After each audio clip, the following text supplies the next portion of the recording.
2024년 3월 27일 클리니컬 케이스 리포트라는 의학저널에 매우 특이한 케이스가 보고되었습니다. 캐나다에 사는 20세 청년이 신체 통합 정체성 불쾌감이란 질병을 치료하기 위해 자신의 왼쪽 네 번째와 다섯 번째 손가락을 자르는 수술을 받았다는 것입니다. 이 청년은 자기 왼손에 있는 그 두 손가락이 도저히 자기 신체 일부로 느껴지지 않았고 오히려 그 손가락들이 있음으로 해서 극도의 정신적인 스트레스를 받아왔다고 했습니다. 이에 캐나다의 의료진들은 약 7개월가량 정신과적 치료를 시도했으나 큰 효과를 얻지 못하였고 결국 환자가 원하는 대로 멀쩡한 손가락 두 개를 잘라냈다는 것입니다. 의학저널에 보고된 바에 따르면 두 개의 손가락을 자르고 난 후 이 청년은 잠도 훨씬 잘 자고 마음이 편안해졌다고 하면서 이와 같은 수술은 환자가 자살과 같은 극단적인 선택을 할 수 있는 가능성을 막고 환자를 살려낸 케이스라고 설명하고 있습니다.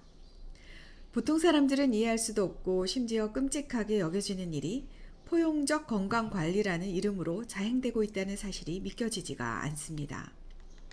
그러나 이 캐나다 의료진이 말하는 것과 동일한 논리가 이미 트랜스젠더 수술에서는 널리 통용되고 있는 것입니다. 예를 들어 남자아이가 자신은 잘못된 몸을 가지고 태어났으니 여자가 되고 싶다고 말하면서 젠더 불쾌감을 드러냈다고 합시다.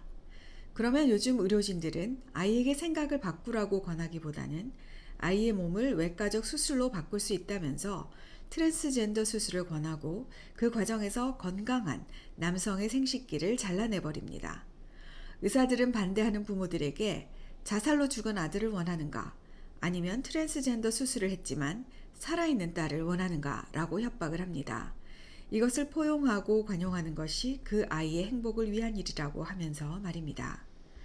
그런데 처음에는 젠더 불쾌감을 치료하겠다고 시작된 수술이 이제는 신체 불쾌감의 영역까지 확산되어 내가 원하지 않는 신체 부위를 언제든 잘라내버릴 수 있고 잘라내는 것이 권장되는 사회가 되기에 이르렀습니다. 그러면 이들은 신체의 일부를 잃은 장애인이라고 해야 할까요?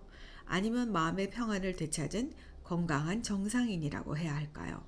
만약 이런 사람들이 나중에 마음을 바꾸게 되면 이미 잃어버린 신체 부위를 복원하는 일은 국가가 세금으로 지원해 주어야 할까요?